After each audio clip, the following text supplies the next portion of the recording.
stop your Bella. Bray. The next station is Bray. This is the last stop. Please mind the gap. So there was pandemonium in Bray in March 1959 at Bray District Court when a well-known 36-year-old Irish author was fined the sum of 40 shillings by Judge Manus Noonan.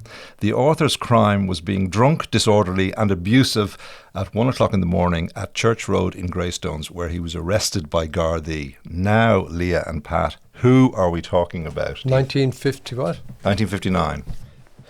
It's not Brendan Behan, no. Well done. Top of the class. Well, Brendan Behan. I was going to give you a clue. The clue was that he insisted that the proceedings be in Irish. Okay, which is brilliant. And Garda Malloy, who began his evidence in Irish, said on the morning of the 4th of March, he got a call from a civilian named Terence O'Neill saying that a man was lying in the road at Church Road in Greystones, and the saga began there. Apparently, Brendan Behan called the arresting Gardaí murderers, scruffhounds and dirtbirds. They're good insults, aren't they? It's a pity we don't use imaginative insults like that anymore. Exactly. Get a belt of the old triangle. So with storytelling, conversations, community connection, vox pops and reports from our seaside town of Bray, welcome once again to Bray Talking Heads.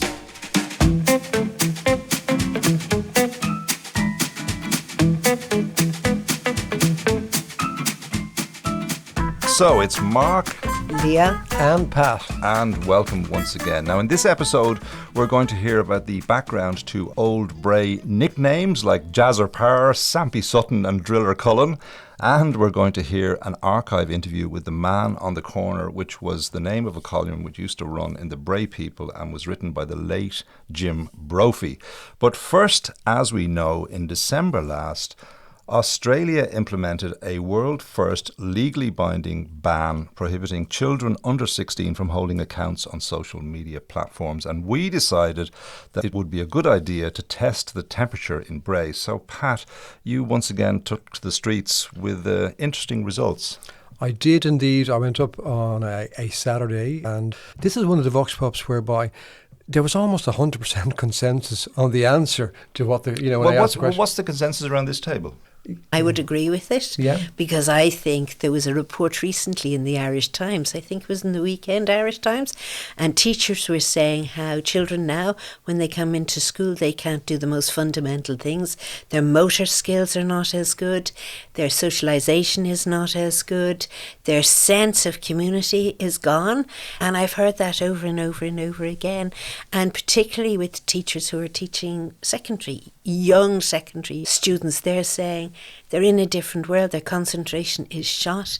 If you don't do the lesson visually, they don't understand what you're saying. Yeah, and it seems to me it's a bit late in some ways, I think, but at least it's better late than never, right? Yeah, the research is, it's 100% accurate in terms of the smartphones are making children more anxious, fragile, depressed, and adults too. That kind of lack of concentration follows into adults watching television, that the plots have to be dumbed down so that people can scroll on their phone at the same time as watching the Great British Bake Off or whatever, Yeah. So, it's all leading one way. And the people of Bray expressed their very articulate views on the point. Yeah, I agree. I think it's the right thing to do for our kids, for sure. Are they your two daughters? They are, yes. What do you think about them in the future using phones?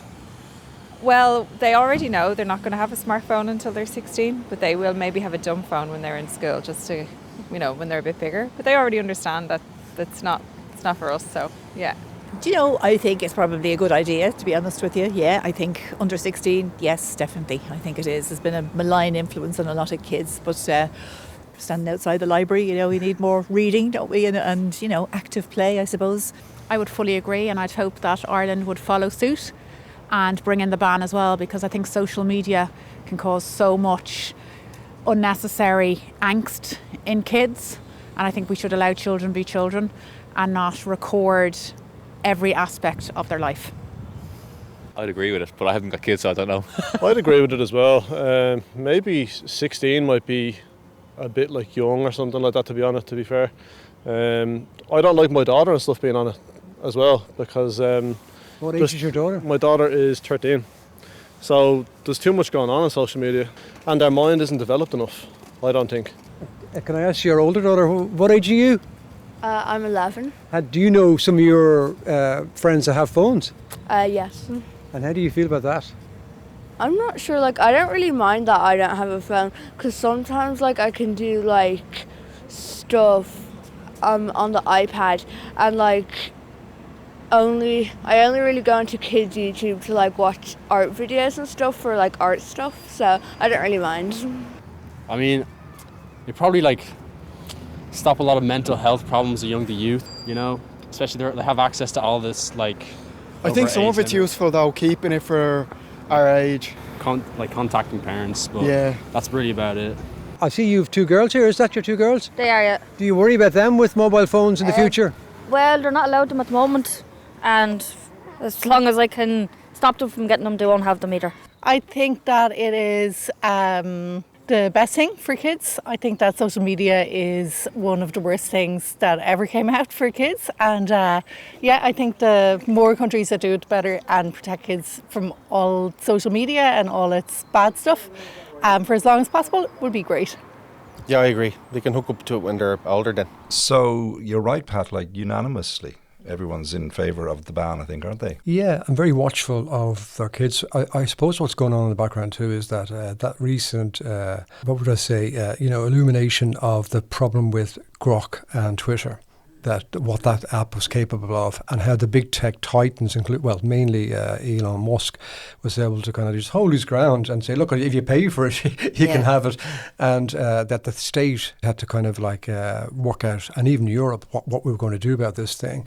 So I sense that people are kind of thinking, you know what, this is all on the road to one place, and it's not for our benefit, it's to rob your time. I was going to say as Foster and Allen, but they're speaking about a different time, but it's to take your attention. But it does steal a lot of your time. Yeah, it's the algorithms. Hugely seductive, isn't it? They are. They're trying to amplify political polarization in one way. You know. I think they're trying to make slaves of us, because if you don't think, then you're very easily subdued, and you very easily follow the rules. I know that sounds ridiculous, but I've seen small children up the town in, what are they called, buggies, with a screen in front of them. I mean, that's scary. Yeah. Just to keep them quiet. I mean, I have sympathy for young parents with young kids, because it's a very useful distraction for them. But like, hey, I mean, I don't know. What did our parents do in our day? I don't know. Truly out. Just interesting to go through the various apps that are banned in Australia. Anyway, Facebook and Instagram, TikTok, X, which is obviously Twitter,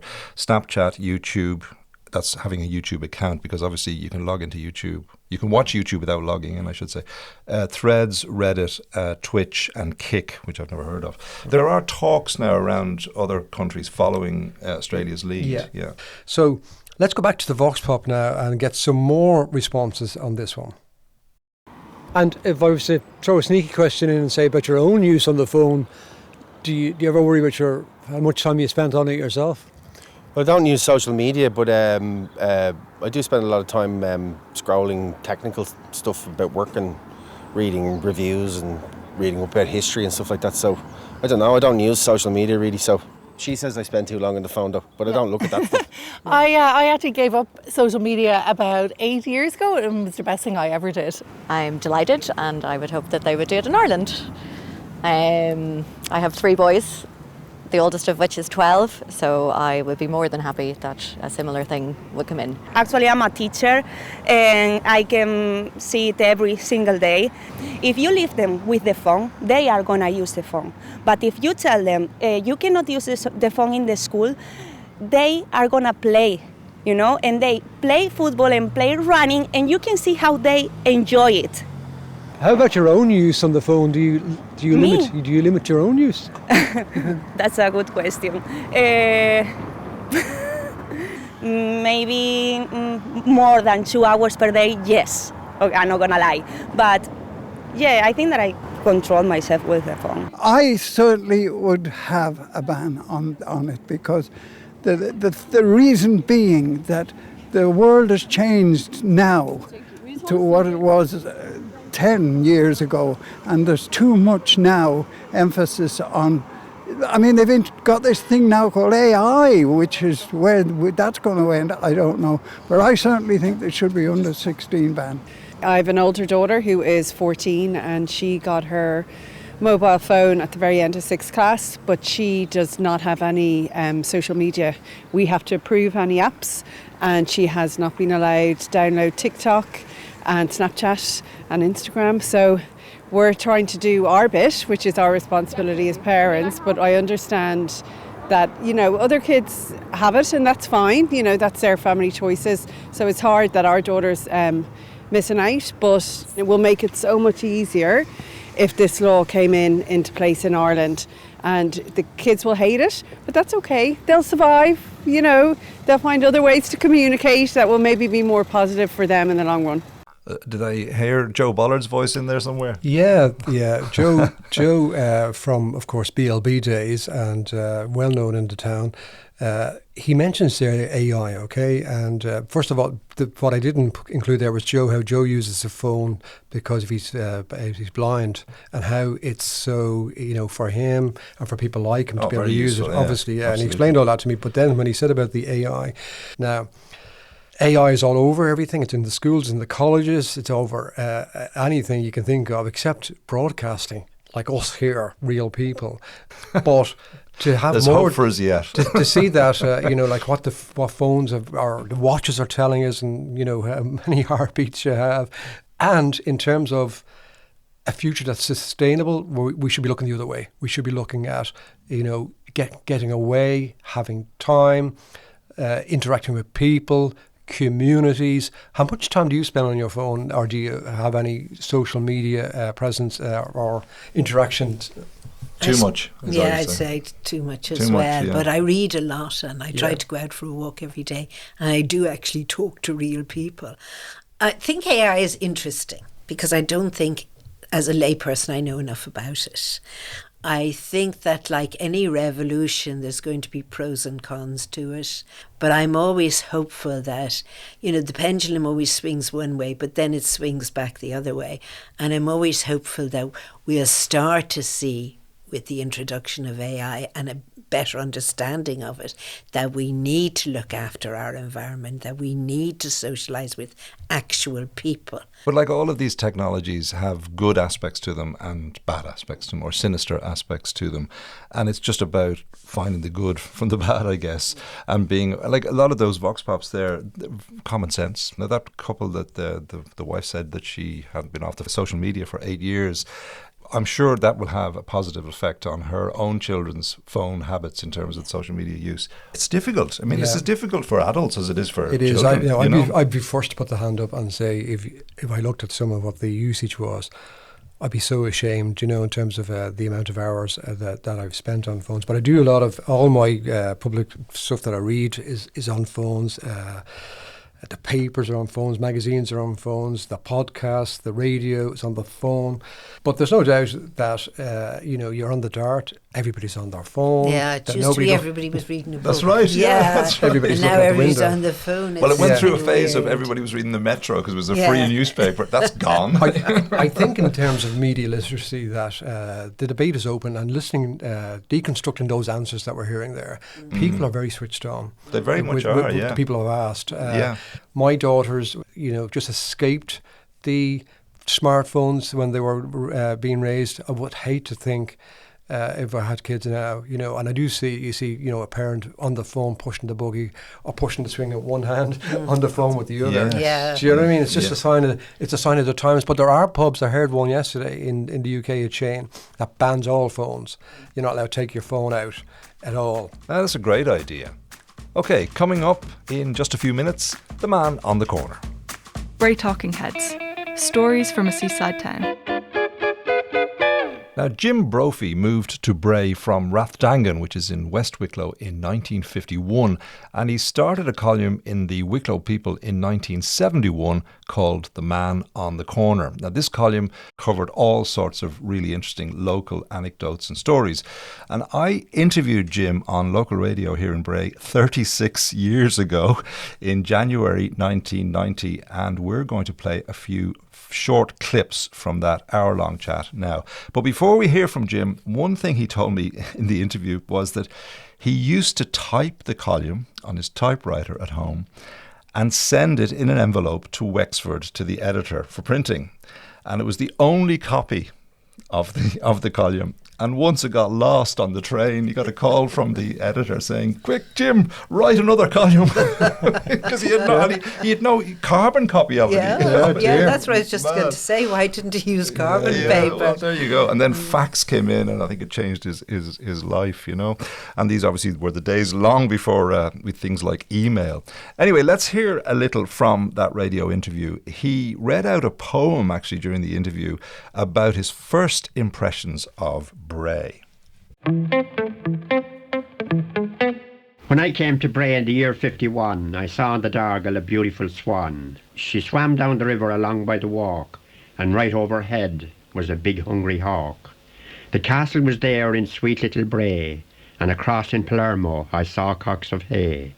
I remember the courthouse near to the Royal, and a shop on the Sea Point, I think it was Dial. I gazed on the head, it sparkled in green, but there wasn't a house on the place called Raheen. Then I went to Wolf Tone, they called it a square. It led to the country, so peaceful and bare. I tripped through the bog hall, lonely and quiet, no factory or hall anywhere in sight. Down through Kilbride, a similar scene, the cows and the sheep picking bits from the green. The Herbert was country, just a house here and there. To see a half dozen was something quite rare. You were out on the farms at Outer Kilbride, a tree-covered country where a fella could hide. There was no Clover Hill and no Herbert Park. You could walk through the fields from daylight to dark. There was no rectory slopes and no silver pine, and of places like Ardmore there wasn't a sign. Now, we don't remember that Bray, do we? No, I remember a Bray, though, that had a lot less houses in it. Of course, yeah. I mean, I remember we used to go country walking on the Herbert Road, and I remember very clearly that there was a well there. A well? Yeah, because we used to always take a drink from the well. Wow. I don't know what the name of the well was. And I walked along there recently and I didn't see it, so I don't know what's happened to it. And do you remember the man on the corner? Do you remember Jim Brophy? Oh, I do remember Jim Brophy, yeah. My mother was a good friend of his. She would have known him quite well. I don't remember reading any of his articles, I have to say, but I remember hearing about him quite a lot. He had the long servers was a. That's right. Yeah, I have a bit. Yeah. Oh, is it? Have a bit about that as well. Yeah. He did my grandmother in that, and I think he did my mother as well. Yeah, he went around and interviewed people from Bray. He obviously came from Rathdangan, as I said, but he became completely immersed in Bray and never lost that West Wicklow accent, which we'll talk about in a minute. But one of the things I found out was that the Wicklow People archives go back to 1882. Isn't that unbelievable? He was able to delve into those vaults for his stories. And brought them up in the articles, you know. That's that he fantastic. Did. Yeah, because I found a story recently about a woman from Bray, and she was one of the founders of the suffragette movement in America. And I never knew anything about it. And it was from an article, actually, in the Wicklow People, which it was at the time.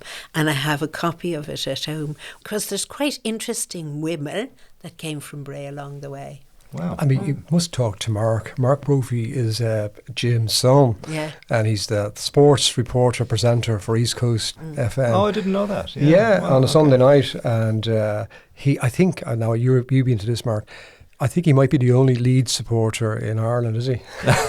Leeds United. No. They came back. I remember years ago, they were down on their luck. Where are they now? No, when you see, this is the thing. If you meet someone and they say they're a Leeds supporter, then they are of a certain age, because Leeds had their heyday in the 70s, and the 70s, I was going to say 80s, but it was 70s. Billy Bremner, wasn't it? Billy Bremner, well done. Johnny Giles, of Yeah. course, was an Irish connection, yeah.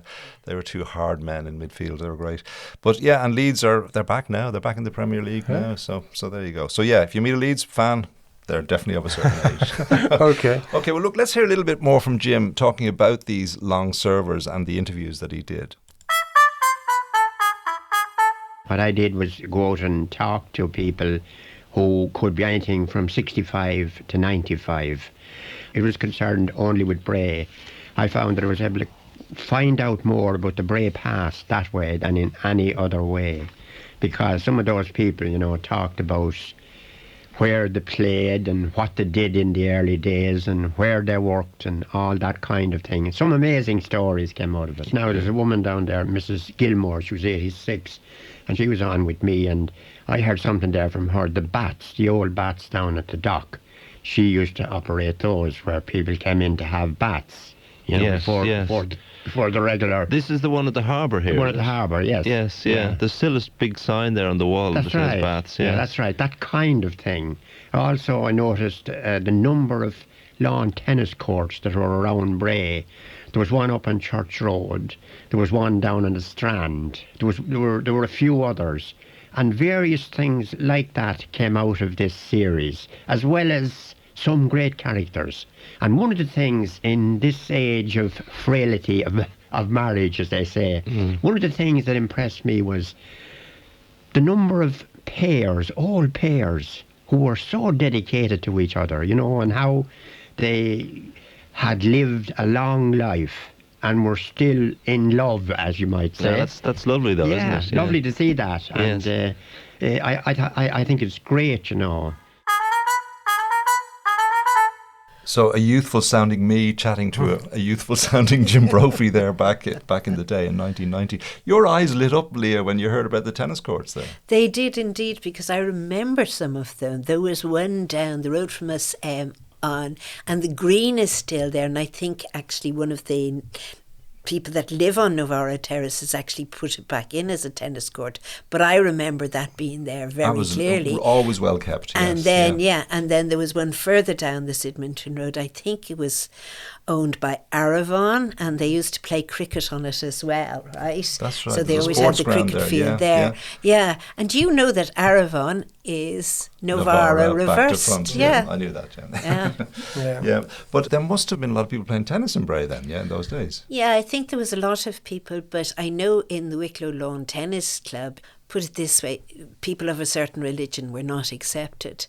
Somebody I know was a very good tennis player, and because he was so good and he had won the Leinster Violence, they had to accept him. So there was two people actually accepted, one of them being Jim McNeve. Oh, yeah. Yes, yeah. Very good. Wow. Well, so he told me so. Yeah. Yeah.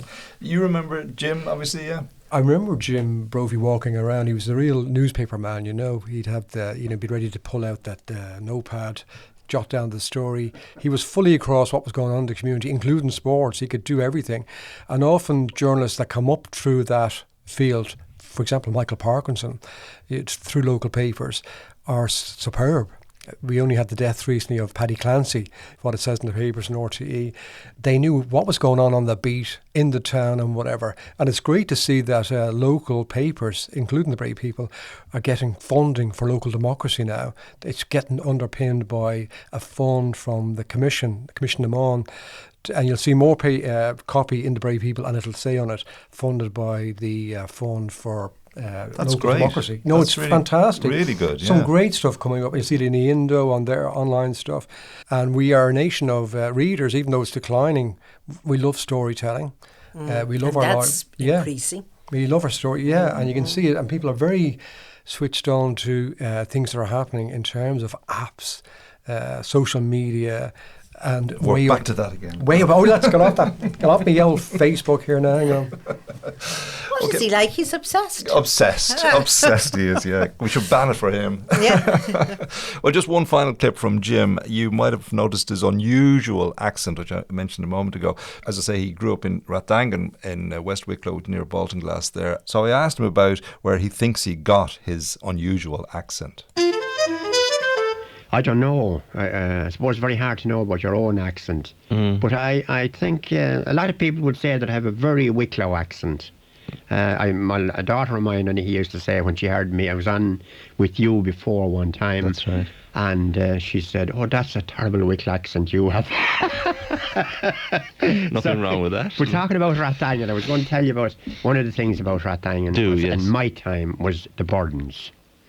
Every second house in Rathdangan was a burden. The village is very small, and there were four it's a crossroads, and on each corner there was a burden. The problem that arose, of course, was that if you went into Rathdangan and looked for John Burden, you wouldn't get him because he was either John of the Shop, Jack of Blackrock, Tom's John, or Mick's John, or something like this. It was the same with any burden that you mentioned out there. At that time, when on the team, there were 8 burdens, 4 O'Toole's, Graham, Fleming and Whelan. It was very easy to call them out, you know. Sounds like the Trumpton Fire Brigade. But I was going to tell you about one particular village known as Ballymaconey and generally known as Coney. And there were 6 burdens there, and they were described as Mick the Ripper, Mick the Stripper, Garrett's Mick and Mick a Coney, Matt the Horse and Matt the Pony. They were all burdens. And of course, the Mick the Ripper probably referred to football. Mick the Stripper had a cow. Matt the Horse had a horse. Of course, the other fella had a pony, and that's how they knew. Well, that's how you identified them. Yeah. Another thing that was very common was Ned's Peter, because there'd be several Peters. So his father was Ned, and you said Ned's Peter. This was very confusing. Oh, I see, yes. Garrett's Mick, and that kind of thing. You reached the stage where townlands were no good to you because there could be 2 of the set. There's no reason saying Jack of Blackrock if there was a second Jack of Blackrock. So in that case, you said Ned's Jack or Peter's Jack, his father, you know. Does that still exist? No, not to the same extent at all. No. But there'd be still the same number of burns, presumably. There wouldn't. No, that's strangely enough. No, there wouldn't. I'm amazed at that. It was the same in Aughrim and Ballymanus. Huge amount of burns there too. And they had all kinds of strange, extraordinary animal names and that kind of thing on them. So there was no way. So you might say like it was rude, some of the names, but there was no other way they'd know them. What do you mean now? Strange names? They were christened with Peter strange names. the Pig, I think, was one. You know. There's definitely, and that was actually, I read that, believe it or not, in a voter's register. It was the only way that they could know, they'd know the man in question. Because he used to keep pigs. Well, fair enough, I suppose. Yeah. This was on a voter's register. Yeah, on a voter's register. It's official then. That's right, yes. That's extraordinary. Oh, that's wonderful, isn't it? It's just great, isn't it? Yeah, Peter the Pig. On the voters' register. Which is amazing. Yeah. But when you think about it, like the Byrnes were one of the old clans of Leinster outside the Pale, and there was descriptions of them and the O'Tooles coming down from the mountains to attack Dublin. Do you know? Right, which is quite extraordinary, and the O'Tooles as well. But the other thing is, doesn't mock mean son? Son, does, so there's a lot of like one of my brothers was called Mac Dara, which meant the son of Dara. Right. You okay. know, yes. So, Yeah. But I mean, nicknames. It just got me thinking about nicknames, and I remember from Colbert Martin's book at the last 2 pages he dedicates to the nicknames from Little Bray when he was. I mean, obviously the ones I can remember off the top of my head growing up were the hairdresser Jazzer Power. Jazzer Power, who was called that because he was so good at dancing. And then there used to be the Sunshine Kid because he used black polish to put on his head because he had no hair left. Mm-hmm. And Sunshine was the name of the polish. So come on, it's confession time. Yeah. What was your nickname growing up, Pat? Come on. No, well, I remember somebody called Lantern Jaws. Okay, I don't know why they call him that for. Lantern Jaws. Another because one. You'd have a lantern jaw. Yeah. Well, maybe, yeah. Yeah. In a good way. No, I don't think so. I don't think it was very good.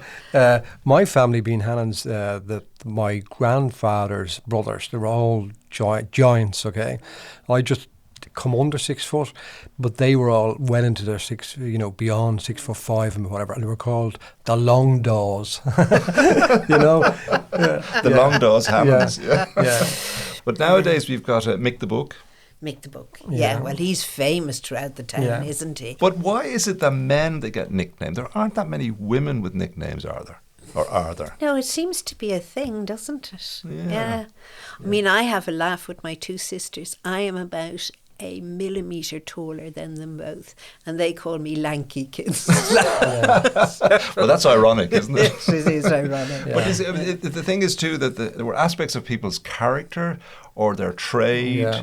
You know, do you know what I mean? And it was a way, as Jim said there, of distinguishing one Byrne from another. Yeah. You know, to say that he was the son of or whatever. But the other thing that often happens here, I don't know, is that you get christened one thing, but you get called another. Absolutely. That happens all the time. All the it's time. very confusing. Yeah, my dad was Thomas Fergus Quinn, and he was called Fergus Quinn. Yeah. Don't know why. Yeah. You know, but I'll just read a few from Broderick's Well. Right, Motorman Byrne, Slogger Bishop, Ducky Carroll, White Smoke Connor, Totsy Hickey, Red Lane McAvoy, Shirty Keenan, Buster Keating, I like that one, Masher Scarf, and my favourite, Round the Town Riley.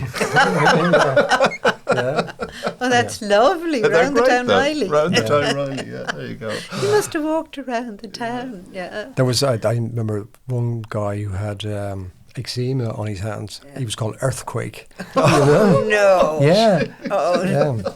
Somebody else is called golf Ball for some reason. Yeah. And, might have had no hair, maybe? Yeah, I don't know.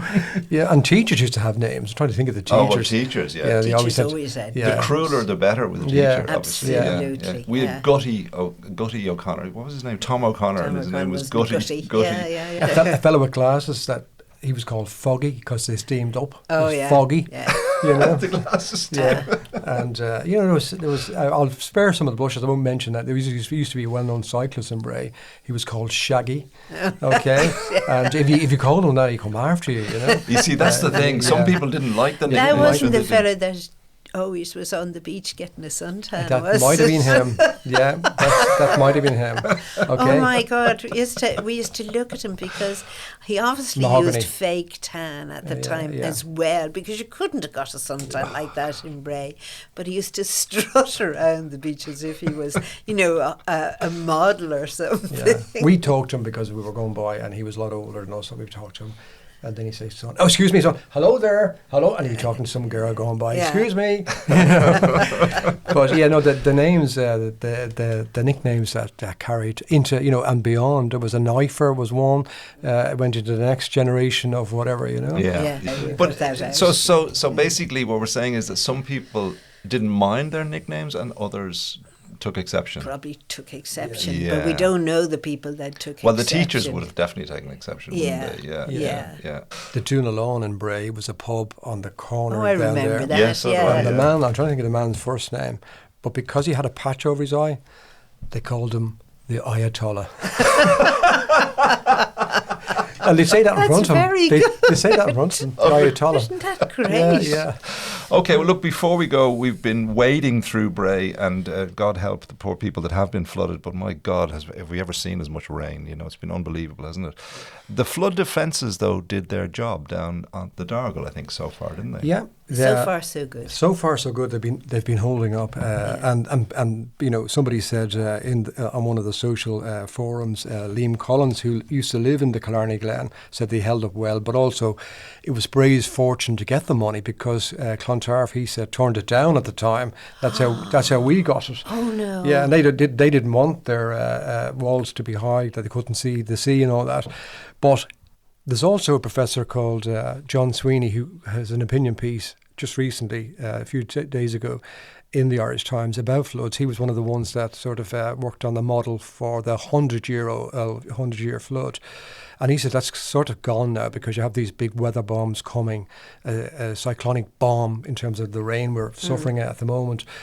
The amount of devastation in Enniscorthy, but also what he's saying is, no building on the floodplains. It's simple. Who's going to be asking in years to come? Who's responsible? They're blaming politicians, Met Air and everything, but it's getting down to who gave permission to build on the floodplains. This morning, as we came down to the studio here, I heard Micheál Martin on the New Clare Byrne show saying nobody should build on floodplains. So but they have to make it a law. Yeah. I mean, nobody should build on floodplains has been said for years. Is that not just common sense? Yeah, absolutely. There is directives not to... There's common sense and there's greed. So is there any good news, Mark?